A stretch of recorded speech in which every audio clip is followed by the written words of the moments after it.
Thanks very much, Steve. Good morning, everyone. Great to be here. It's a wonderful opportunity. I always relish the opportunity to come back to Port Elizabeth. As Steve said, this is my hometown where I grew up, and any excuse is fantastic. It's delightful to also see a family member out here supporting me, my teacher, maths teacher from school. So the roots run very deep in PE. Steve mentioned that I've done this book, but what's very, very important just to reflect on is that this is not my first book that I've done. I wrote another book called Fortune Strategy, by my reckoning a fantastic book, a brilliant book. But not many other people thought so. I struggled to get my wife to read past the first page. She thought it was the biggest lot of rubbish under the sun. And that book was all about how you go about putting an investment strategy together. And the information, why I say it's good, is not because I'm clever. In fact, I wrote it with a co-author, a very good friend of mine, who I also co-authored this book with, a guy, Aruna Bay. He's a Sri Lankan by birth, but spent the last 50 or so years in Australia, and he's been running a similar business in Australia to what I've been doing over here. And what concerned us and why we actually set about doing this book was, from his perspective, was looking after and dealing with high net worth individuals, people who are very, very wealthy. We've put together this fantastic book about how they should go about investing their money. I came to the conclusion that that information is there, but most people aren't using it. They're not applying what is out there and what one can simply do to make sure that you have the best possible investment strategy. So investment markets are doing very well, but most investors are failing. Arun looked at this and said, well, yes, that's the case, but what's even more concerning for him is that all these people he comes across with a lot of money are very unhappy. He said, well, what's the point? Why are we working so hard to amass wealth and create financial security for ourselves if we're not happy? Why are they not happy? And so he went about doing a whole lot of research, trying to understand from slightly two different perspectives, and we stumbled across a few things.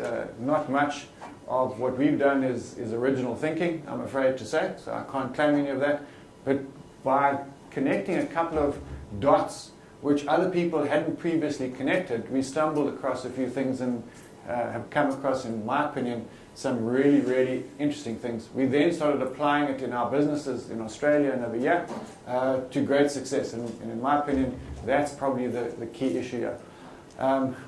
We then, from that perspective, a couple of our clients started saying, well, why don't you put this down in a book? Because we were engaging and experimenting on their lives. And so that's how this book sort of culminated. I'm pleased to say that this book has now sold over 100,000 copies. It's been a bestseller in Australia, in Asia, and here in South Africa as well. In fact, just after it was launched just over a year or so ago, and I went into the airport in Cape Town, to go and check if my book was now on the shelves. And I thought, well, the previous one didn't really make it to too many shelves. I had to give most of them away. So I walked in there, looked around, couldn't find it. So I went to the guy behind the desk and I said, excuse me, I hear there's this brilliant book out called How Much Is Enough. Do you perhaps have it in stock? So he said, yes, we do. Just go down this aisle and it's on the left there. So I walked out and I looked, and there it said, bestsellers. And there was my book. I couldn't believe it. I took out my phone, took a photograph, and we've got a family WhatsApp group, and I put it on the family WhatsApp group. And within a couple of seconds, my 24-year-old son came back and said, wow, Dad, congratulations. I see you can beat sex, but you can't beat food. What the hell are you talking about? So I looked, sort of enlarged the picture, and at my age one needs to do that. And I looked, and I was just ahead of 50 Shades of Grey. But behind Tim Noakes on food and Ruben Rifle and Young Brian food. And I said, okay. So, next time we do an updated edition on this, there is some sex in this book, because when you talk about the topic, how much enough is enough, you can't exclude sex. But I haven't got anything on food, so that's clearly a focus area for the future. Now, what I'm going to try and just go through with you is what we've grappled with here is when one looks at this topic of how much is enough. I think invariably many of us focus on the money aspect. How much is enough money? How much is enough money? And in the last 27 years of working in this industry, I've probably heard that question more than any other. How much is enough? How much is enough? Have I got enough? How much? And, I made the mistake myself. I set out on my career because of a couple of dynamics. My stepfather, who was my father from about the age of 4 or 5, retired due to ill health, when I was just finishing school, and he bought a hotel in Port Alfred, and a couple of years later had lost absolutely everything. And what I saw it did to him, I said, no ways is that ever going to happen to me. I want to be financially secure, and I set off and I want to work really hard. I worked 12 to 16 hours a day, 6-7 days a week, because that to me was the way I was going to ensure that never happened to me. So I was focusing on the money. And the reality is I kept focusing on the money and I kept focusing on the money, and it was very much like me asking you, well, please count the black dots here, because as you focus, it moves on, and you can actually never get to it. It is never, ever enough. And I was very fortunate that I've got a wife who puts up with absolutely no nonsense, who runs my life, and I was in my mid-30s, and she said to me, look, I know you're going to be financially secure when you're 40 because that's your goal, and you will be.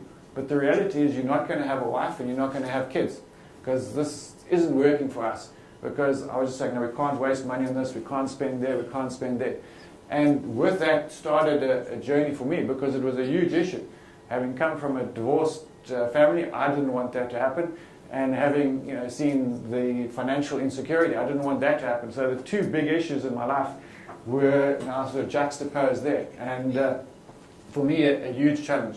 And fortunately, with uncovering some of those things, I realized that I was focusing on the wrong thing. And one cannot answer that question, how much is enough, unless you start grappling with how much is enough happiness and how much is enough time to do the things that you really want to do. So what I'm going to try and take you through is what order and sequence we should be looking at that, some of the dynamics around that, why we as human beings struggle with some of these dynamics, and hopefully you'll find it of interest. Just as an aside, I have managed to get my wife to read this book, and she got to the end of it, and she said it's not too bad. So if I can just try and grapple with what I think our reality is as individuals, human beings, why this is so, and what we can do about it. Okay. Well, in my opinion, the reality that we face as human beings in this world, and particularly here in South Africa, is a perfect storm. I don't know if you saw the movie with George Clooney, two weather patterns coming in. So what you got, you in the middle, and you're just going to be engulfed. And what are those two big waves coming our way? The one is poor financial decisions, and the other one is long life expectancies. You might say, well, why is long life expectancy a problem? Surely we all want to live longer. Absolutely we want to live longer. But there are a couple of dynamics around that. As a 65-year-old, in 1800 we were already dead 27 years. 1900 dead 12 years. In 2000 we've got 12 to 15 years to go. Now I just want you to reflect what this means, bring it closer to home. If your parents are still alive, or if your parents passed away, at what age they did. If you know when your grandparents passed away, reflect on that. I know in my case, my grandfather retired at age 60 in 1973 when I was at school here, and then as a 68-year-old in 1981 he passed away. That was his life expectancy. As a 60-year-old retired, 68 was life expectancy. Things have moved on a bit from that now. As men, our life expectancy is about 80, 82, and women are 84. Women always live longer than men, and I keep telling my wife it's because we look after them so well. But that doesn't go down so well. But the reality is we're living longer. We're living a lot longer. So much so that Time magazine, which in my opinion one of the most reputable magazines around last year, in March, dedicated the edition to longevity and the dynamics around longevity. And they're saying this baby could live to 142 years old. Now the reality is right now medical science is saying to us that the first person to live to 150 is already 50 years old. Okay? The advancements in medical science, technology, etc.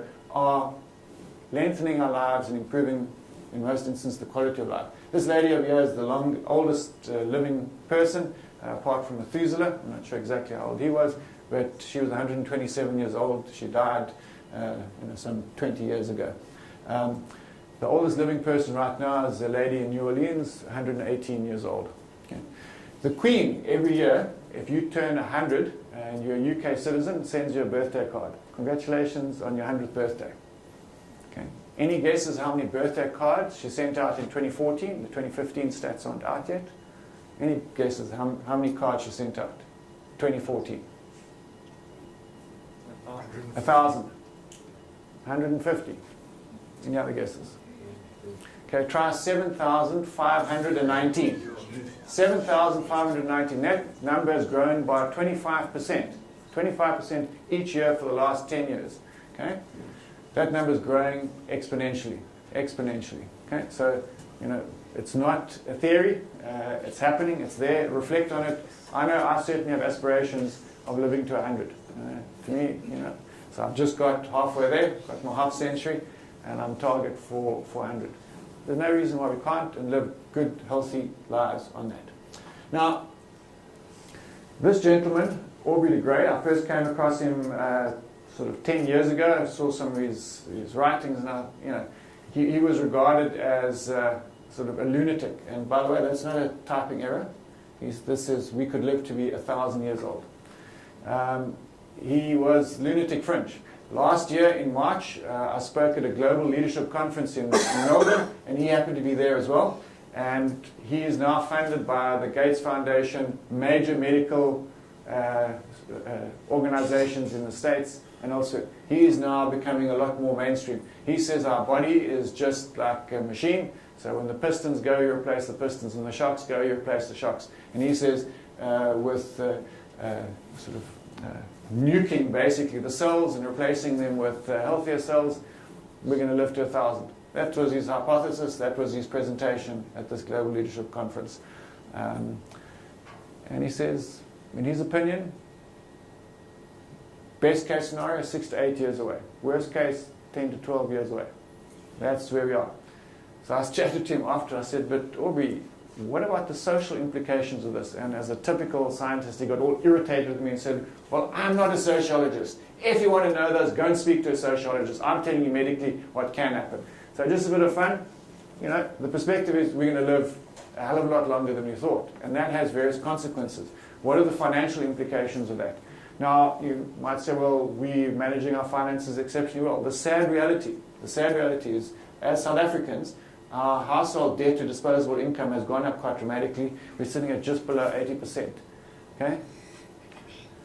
Household debt to disposable income. That is just way too much debt. You say, okay, well, that's not a big problem because we're saving a lot. Well, unfortunately, the saving statistics have gone down, and this is a very sort of austere group here at the business school. So, let me tell you, if it's below 0, that means you're spending more than you're earning. Okay? So South Africans, we are spending more than we're earning. So we're earning 100, that means you're spending 102, 103. Okay? Problem. You say, but Andrew, this is stats that you got from the South African Reserve Bank, and that covers the whole spectrum of South Africa, and you would be right to say so. You say, but it's not us sitting here. It's unfortunately the poor people, and we can understand. If you're earning $5,000 a month, it's very difficult to come out. Okay? Well, as an organization last year, we commissioned some independent research of people who are earning 80,000 a month or more. So let me round that up to about R1 million, 960,000, R250,000 between friends. And we asked them a whole series of questions, and we published this research. And one of the questions was, do you come out every month? Are you spending more than you're earning? Any guess in that category of people whether there any percentage that spends more than they earn? 72%. 72%, this is right across the country, right across every different demographic. 72% of people earning R1 million a year or more are spending more than they earn. That's just inexcusable. It is disgraceful. It is despicable. It is just not acceptable to be in that situation. But that is the reality. That is the reality.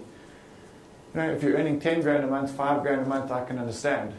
But earning, R1 million a year, just not on. But anyway, so we're not saving. That's the problem. some other research done by independent actuaries saying in terms of the insurance we need, the insurance we have, and the shortfall. So people, if they're passing away and don't have proper insurance in place, you pass on those debts to others. Okay? So this is also a problem. You must say, okay, well, that's not a big issue because what we're going to do, we're going to be very good investors. Very good investors. Now, this was the issue that kept me up at night, gave me nightmares, okay, when I discovered this. Okay? I said this is one of the main reasons why I got involved in writing this book.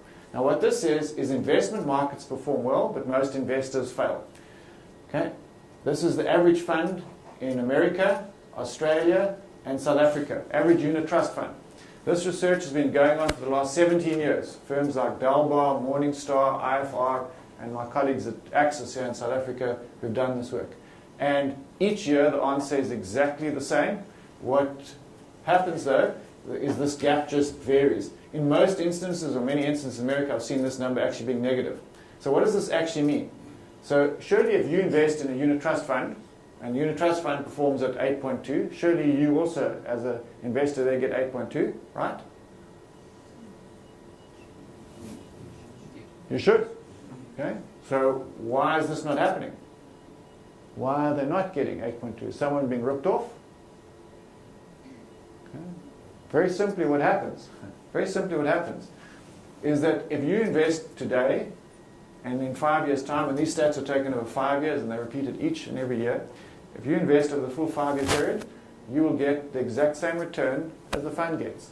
However, if you invest, take your money out, invest, take your money out, and you're not there for the full 5-year period, what return are you getting? Sadly, most people, when the fund does well, go in at the top, and it does badly, they pull out. And it goes well again, and they jump in, and they jump in and out, in and out. A very good friend of mine was the chief operating officer at Alan Gray in 2008, and when the crisis hit, global financial crisis, I had a chat to him, and I said, how are things going? And he said, they've got a big problem. I said, why? He said, Alan Gray Fund is the best performing equity fund. Surely things should be going very well with your business. He said, the problem is, less than 17% of the people in that fund have been there for 5 years. Most people have come in and out. The next day I went to the office and I did an analysis of the money that flowed in and the money that flowed out of the Alan Gray Fund. When it performed well, there was hardly any money. People piled in, it then underperformed quite a bit, and people piled out. It then performed very, very well again, and the money flowed in. So over that period of time, most of the money that was in that fund actually significantly underperformed the index and underperformed what the fund did. This is a major issue. Major, major issue. So by implication, if some people are getting less than the fund, are some people getting more? In theory, that's possible.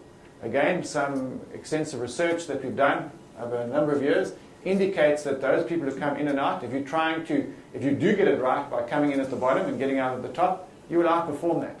How many people do? About 92% of the people are getting less.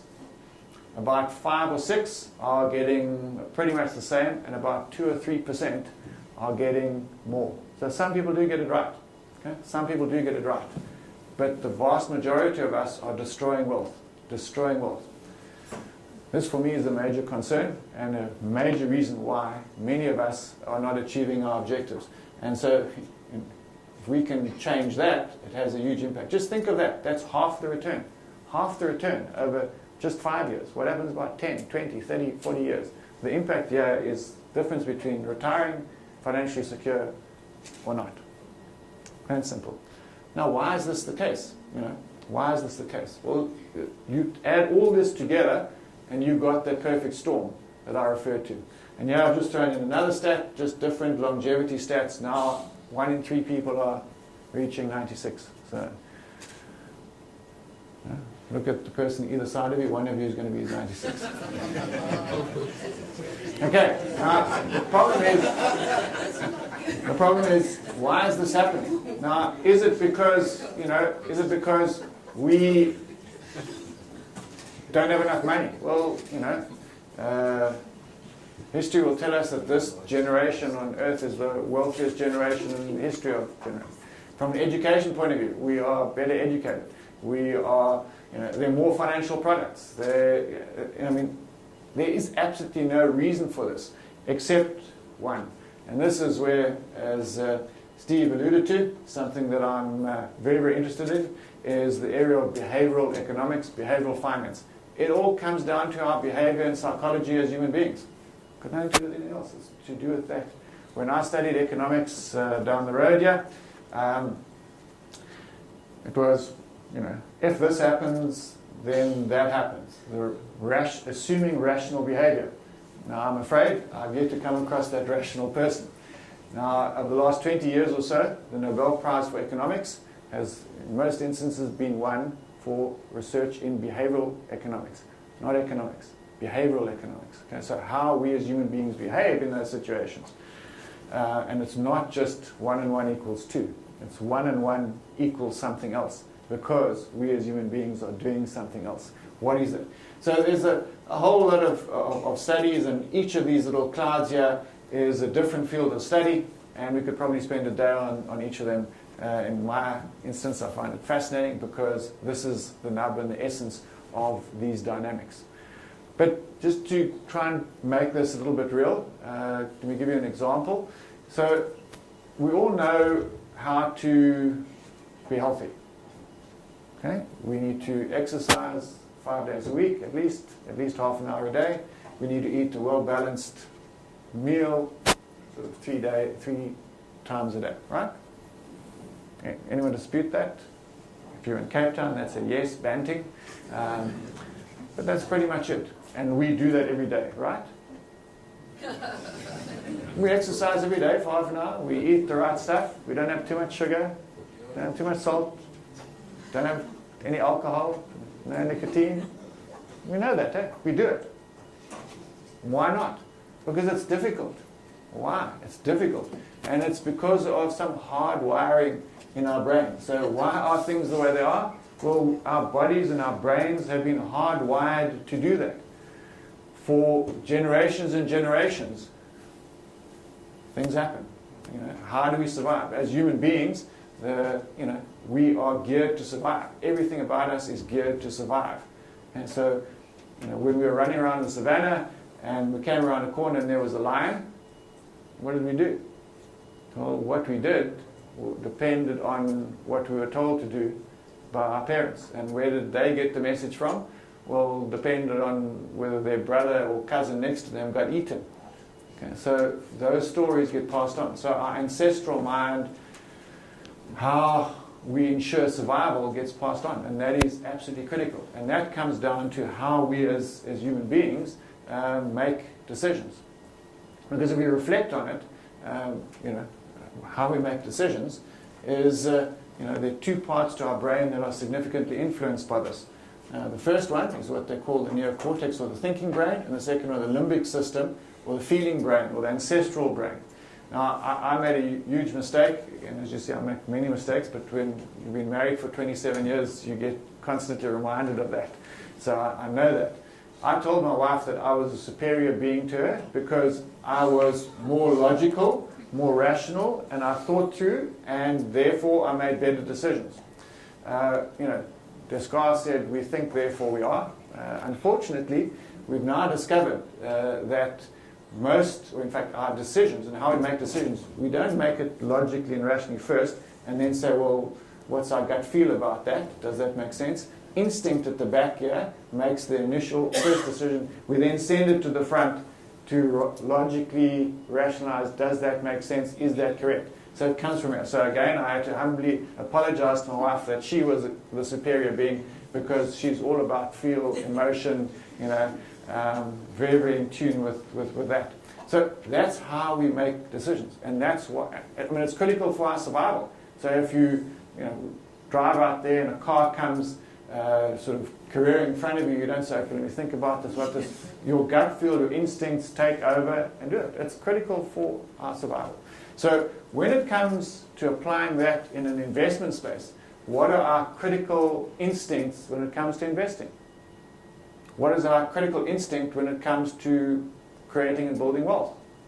Well, let's just think about what experience we have in that and where those experiences come from. How has wealth been created over generations?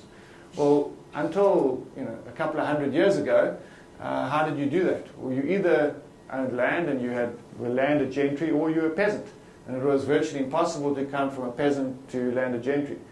And then, well, if you weren't that, well, what did you do? You went and stole. Okay? So stealing and theft has always been a very effective way of amassing wealth. That's what the Crusades were all about. Okay? You go and plunder and pillage and amass wealth and come back. Then the Industrial Revolution came along in the 1700s. And with ingenuity, intellect, hard work, you could create and build something and create some wealth for yourself. And then only in the last 50 years or so, and I'm being generous here, you could take some money, give it to someone else, invest in their company or invest in a portfolio or whatever, and saying, okay, you work for me. Do you think the skills in each of those are the same? How you behave, how you react, is it the same? Is it different?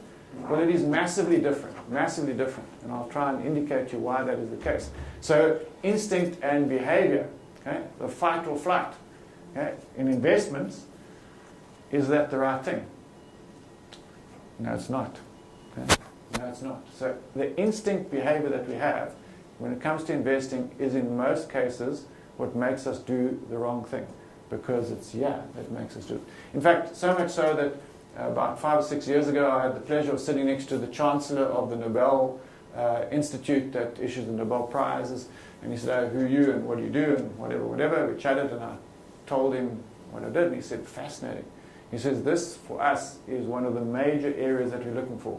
And looking at it at the moment and as a development.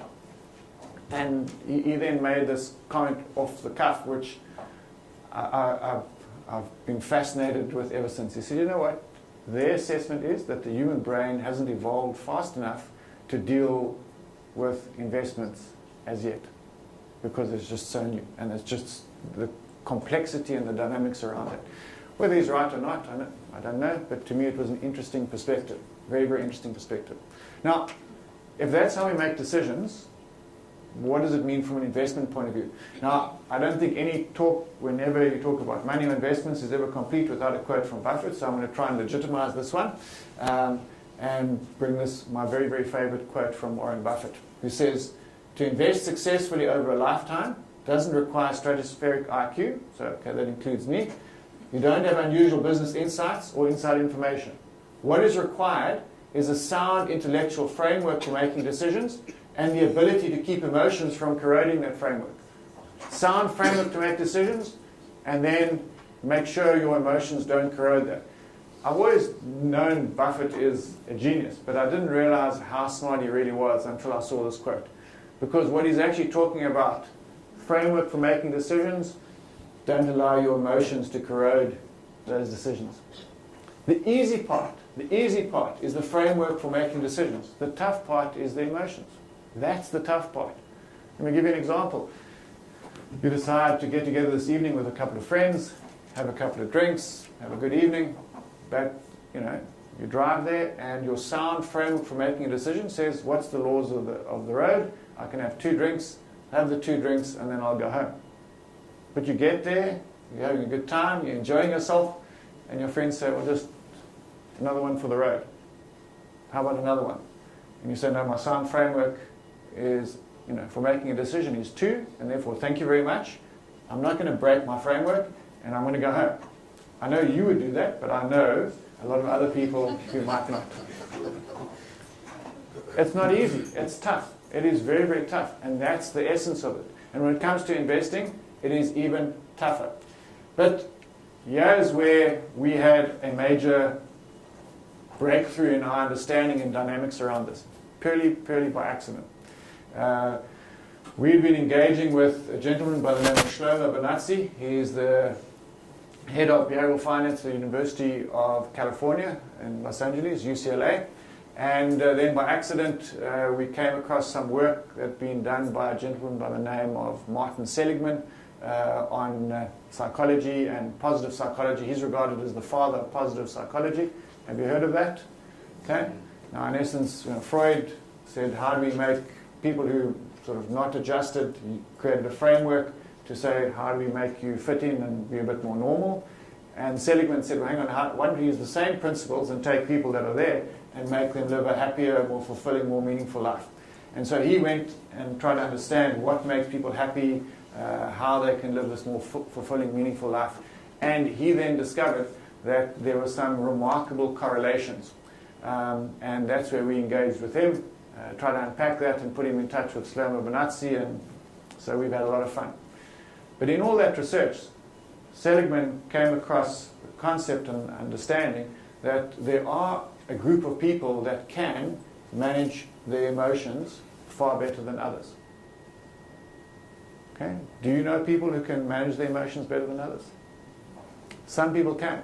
And in fact, there have been so many books written about Warren Buffett's investment expertise and genius that it probably could fill this room. But nowhere have I seen anyone actually get, in my opinion, to the nub of Buffett's genius. And that's his ability to manage his emotions. He would probably be regarded by any standards as the most dull, boring person in the world. He goes and buys 7 suits that are all exactly the same, 7 shirts that are exactly the same, and he'll wear one every single day. And when they're worn out, he'll throw them out and get another 7. And he's driving the same car, goes to the same restaurant, eats the same food, sits in the same seat every single day. He's managing his emotion. That's the genius of this man. That's the genius of this man. But Seligman said there is a particular category of people who do this well.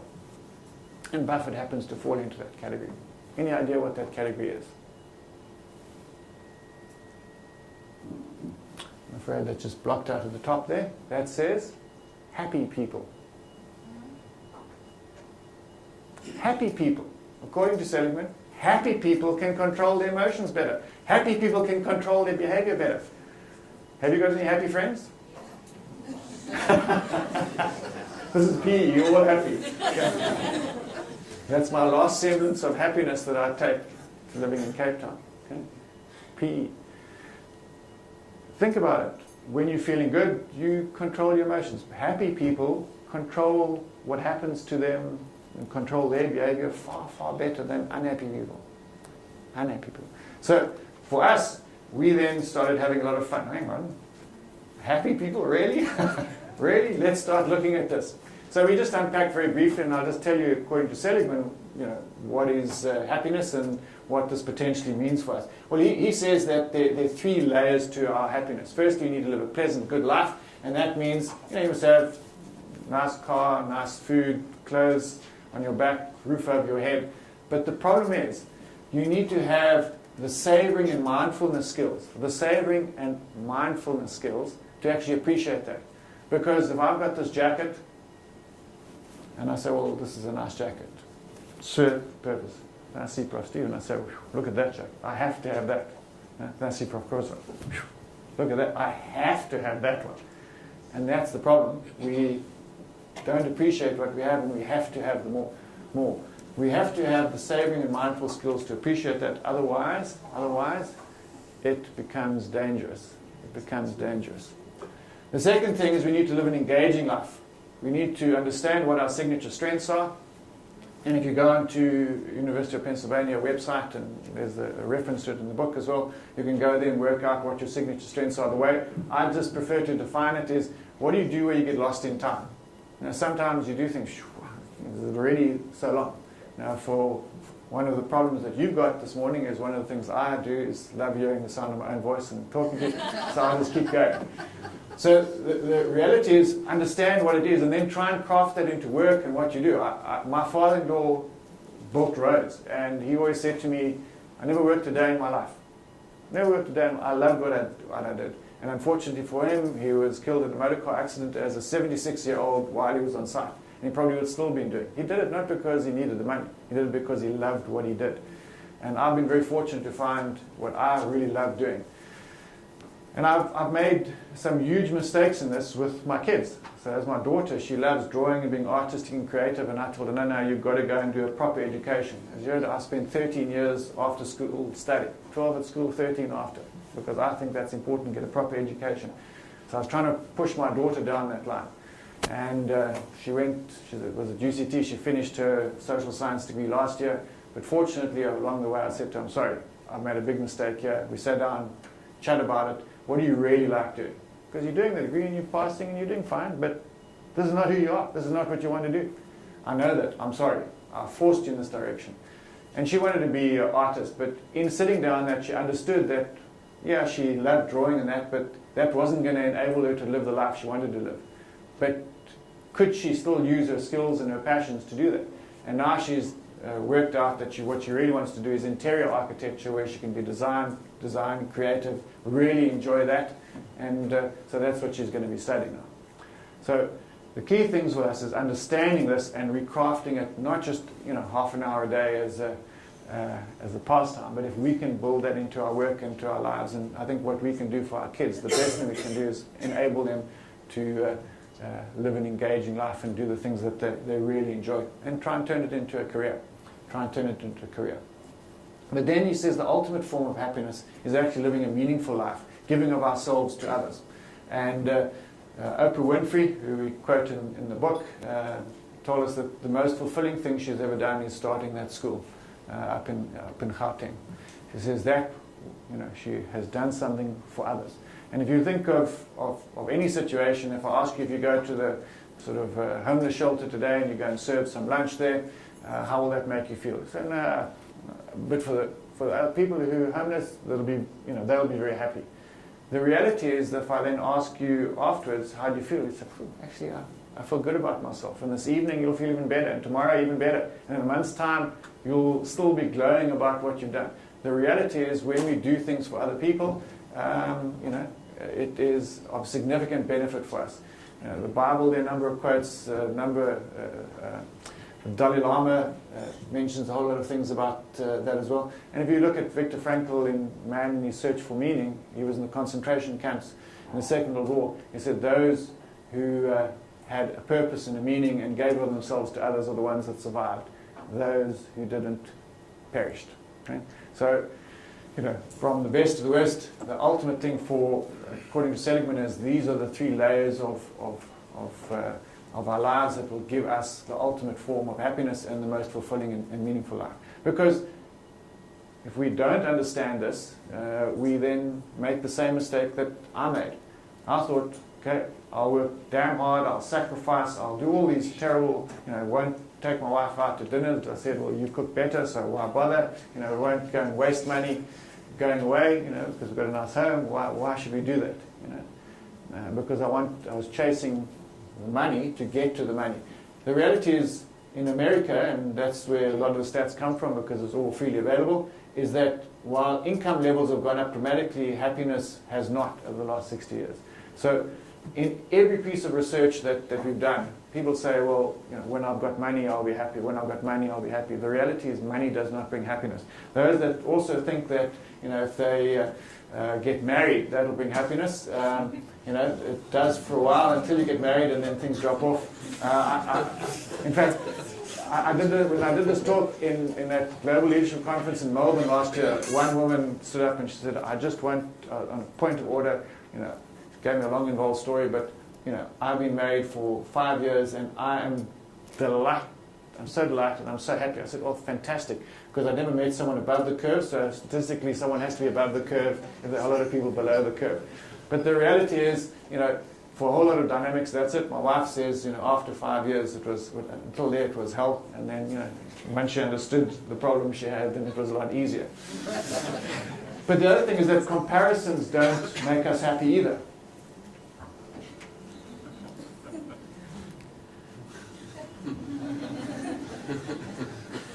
If we are looking externally for our happiness, that's a problem.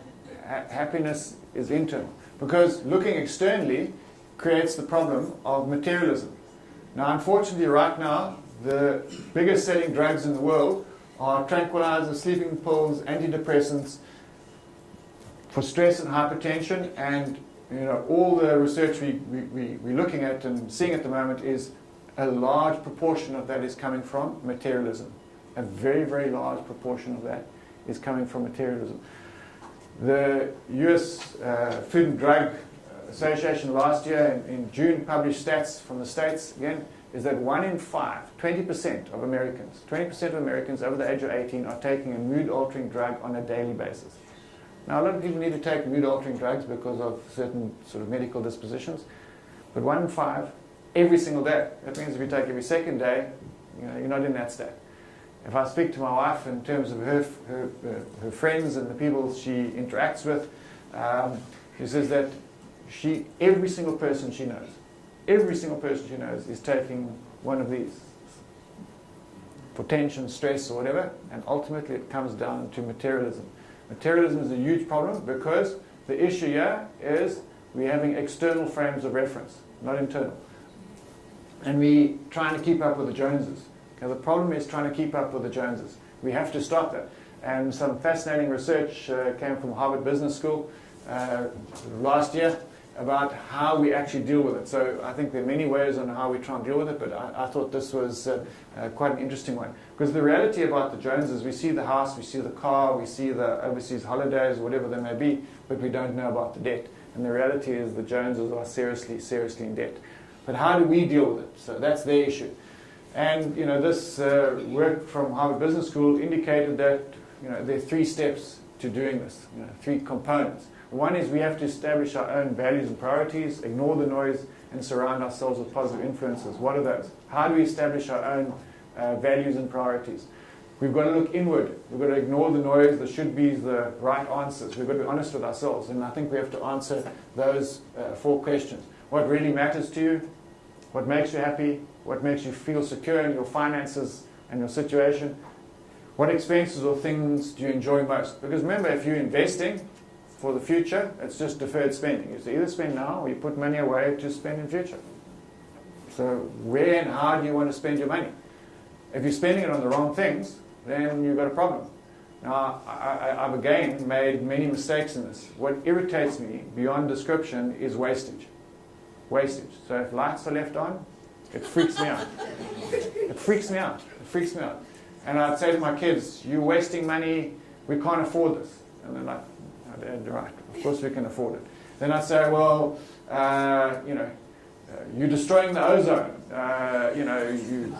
And I just failed. Eventually the thing that worked, I said, okay, cool. We've got so much money, we need to make a choice on how we're spending that money. If you make the choice to leave the lights on, then that means something else doesn't happen. So what is it?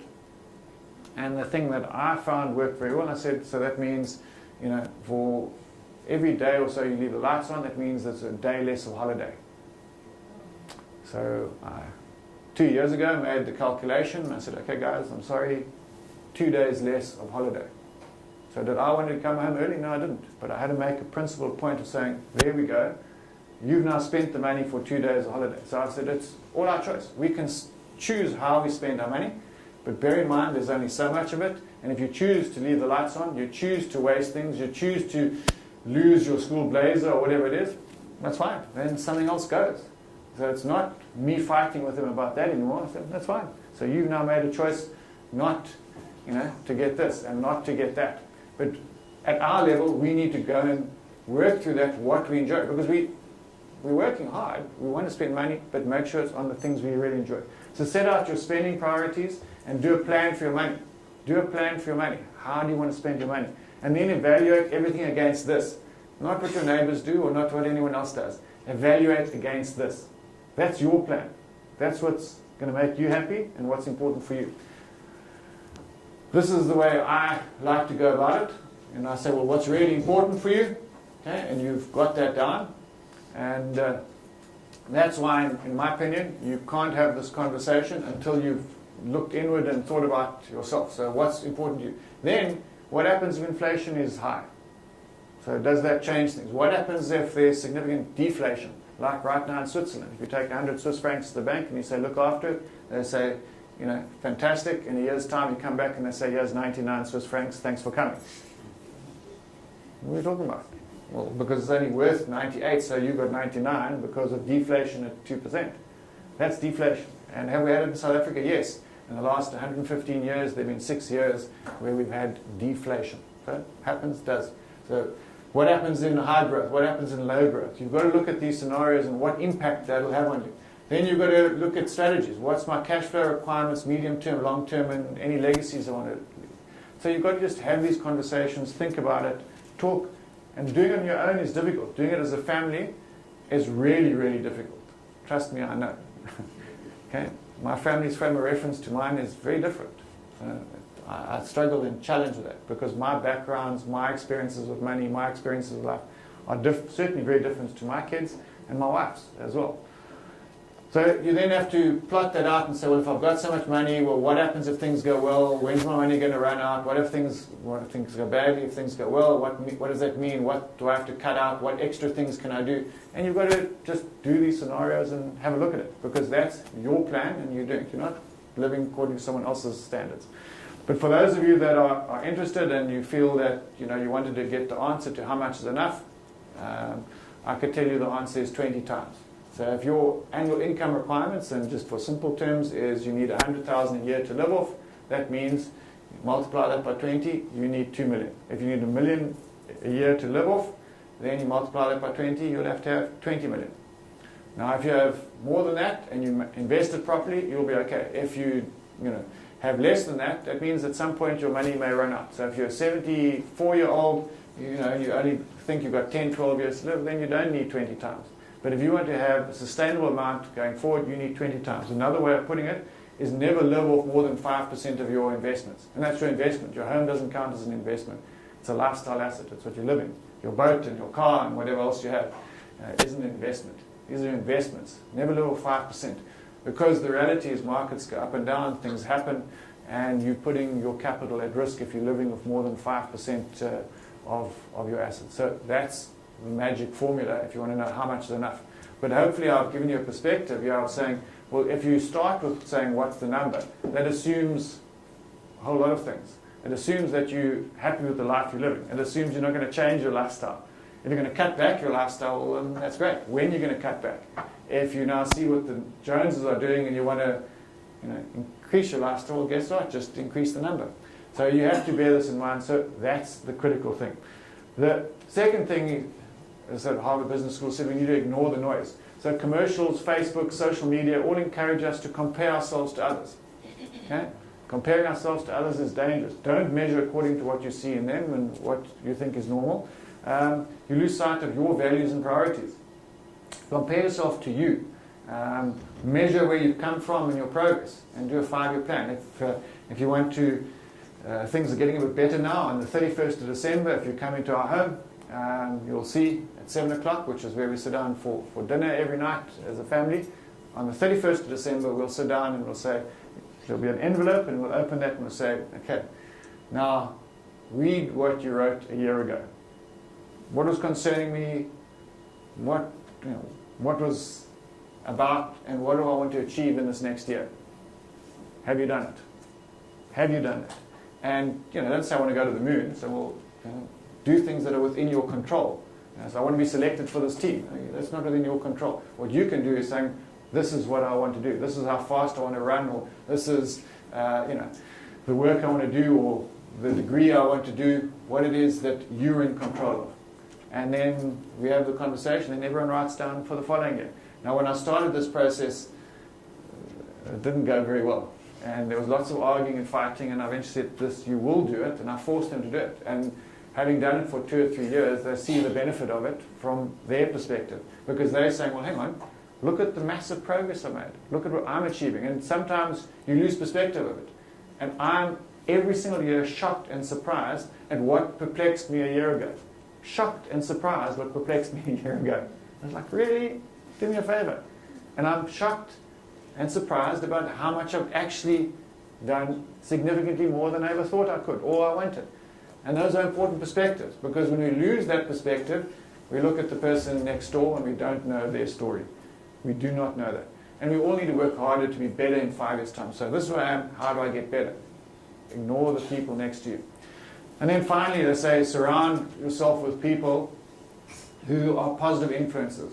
So I said ignore the noise, but it's difficult to. So if you surround yourself with people with similar values and priorities and principles to you, it makes life significantly easier and therefore changes who the Joneses are. And I think there are many ways of going about this, but that approach is very important. Now in doing that, I've on a couple of occasions spoken about, if you do this, if you do that, assuming sound investments, the 20%, There are just a couple of investment principles I want to finish off that we never forget. First one is how harness the power of compound interest. Nice, plain and simple. Second one, harness the power of equity risk premium. And thirdly, be happy. And I'll share that with you. Compound interest, I think we all know. I've taken a nice little scenario of two twin brothers, one who starts at the age of 21 and invests 1,000 per month until he's 27. So he's invested 84,000. Another one who says, well, no, I can't start now. I want to start in a couple of years' time. And he starts when his brother stops contributing. And then he contributes until he's 60. So he's contributed 396,000. They both retire at age 60. They both got 10% growth on their money. Any guess what the difference between those two is?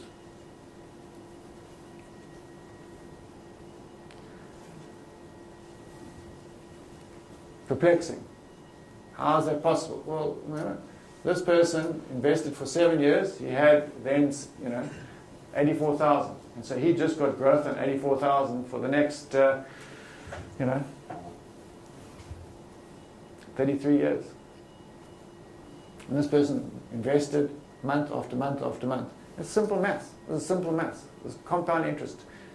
If you take 100 Rand a month and you invest, and you get 12% interest, okay, 1% per month, how long is it going to take you before you're getting 100 Rands worth of interest? Okay? It's going to take you 8.5 years, 8 years, 7 months to be precise. Okay? And then you put in 100 and you get 100 in interest. And you put in 100 and you're getting more. So your money then effectively that you're contributing doubles every single month. And that's why when you see all investment graphs that go flat, flat, flat, and then escalate up. And guess what? Most of us bail at the wrong time. That's simple maths. This is simple maths. Compound interest is incredibly, incredibly powerful. Do not ever, ever underestimate it or lose the benefit of it. And now, if you want to make $1 million, I'll tell you a very simple way of making $1 million by what's called harnessing the equity risk premium. You can take 70,000 and invest it for 30 years. If you put it in the bank and get cash, you're going to end with 300,000. If you put it in equities, over the last 100 years, equity markets have given you at least 5. In fact, in South Africa, you've got 8%, but I'm being conservative here. Worst case scenario, you're going to get a 5% equity risk premium. That means going in equities, taking the risk of not being in cash, you get paid extra for it. That will continue, and it will continue as long as we do not have sort of communism, and as long as there's an economic system where you loan money and you take that money and put it into a business, that equity risk premium will continue. So very, very simple terms, that's how you make $1 million, by harnessing an equity risk premium that's there. So if you put money in shares, that's what you get. Take the all-share index, don't even try and be cute. There we go, that's what you're going to get. So do not lose that. But then, possibly my most important message today, if you remember two things, please remember investment markets perform well, most investors fail. Why do they fail? Don't fail. The second one is understanding the relationship between happiness and money. All of us think that if I have money, I will be happy. Everything indicates to the contrary. And this is where Seligman stumbled upon something which he didn't know what it meant, and that's where Shlomo Benazzi got involved and we started having fun. The correlation in asking people, are you happy? Do you have money? Are you happy? Do you go to the movies? Are you happy? He did a whole lot of stuff. The correlation between happiness and money was almost perfectly correlated. So, natural assumption. They have money, therefore they're happy. However, when that was dug into and unpacked a bit further, they had happiness first, and then the money came. They had happiness first. So were happy people, in absolute terms, wealthier than unhappy people? No, they weren't. But happy people felt comfortable with who they were comfortable with what they had, and therefore they felt wealthy. Happy people are happy. They are wealthy. They feel wealthy. They're comfortable. So you might say, well, Andrew, that's a bit wishy-washy for me. Not so, interesting, but great. The second thing is that the correlation between happiness and investment success. Are you a successful investor? The correlation was almost perfect as well. When we unpacked that, we found that in absolute terms, happy people were far better investors than unhappy people. Why? Because when investment markets went up, happy people said, good. When investment markets went down, happy people said, okay, this happens. You know, I'm comfortable with who I am, I'm comfortable with my plan, I'm sticking to it. Unhappy people bailed out. The thing went up, they went in.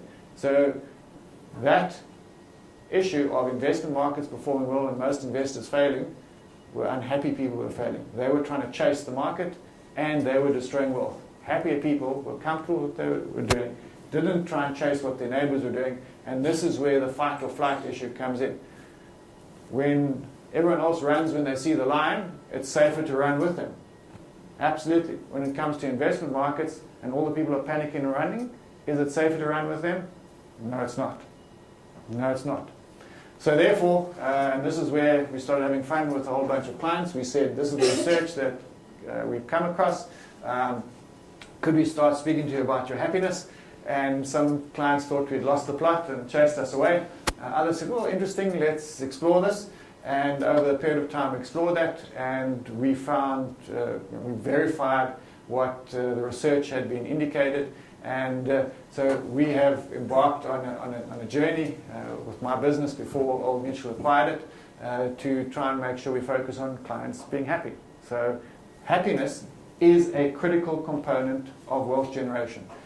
If we can focus on our happiness, if we can enhance our happiness in every indication, even at a relative term for ourselves, we will be wealthier and we'll be far, far more successful as investors. I've certainly found that to be very true for myself. I focused on my happiness. I was very much a destination person, and I'm learning, struggling in some instances, to be more a journey person and enjoy that and make sure I focus on my happiness. Life is certainly a lot better for me in that regard, and I've actually found that it's significantly enhanced the investment success that I've had as well. So I hope you've had some benefit from this chat this morning, and you've enjoyed it as much as I have. So thanks very much for having me.